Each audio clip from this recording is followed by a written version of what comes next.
Hello, all you kind, gentle folk out there.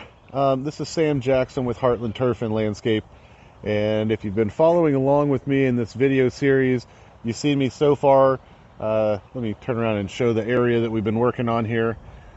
You've watched me prep this area, and then last video I seeded. I performed our full service overseeding on this left side here, and then hard to see my pink line. I need to repaint that, but there's a dividing line here, and then on our other side is our aeration and seed service. So it's been 10 days since we did these services. You can see some green starting to fill in, and of course at this point it still looks very thin and sparse.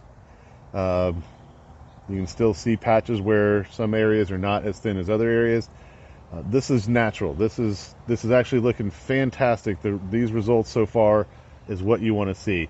So it's only 10 days in. All these little individual blades of grass, I'll try to get in close here, they're only about an inch tall.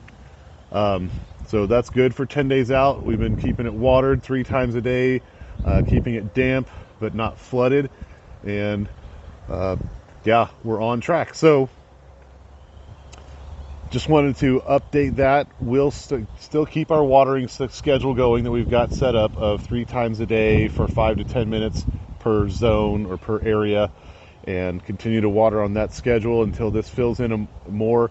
We're going to wait until it's grown to about 3.5 to 4 inches before we even walk on it or try to mow it or anything like that, which will usually take another couple weeks. But I'll be checking in on this on a weekly basis and continue to show the progress, and we'll see how it goes. Thanks for checking out the video.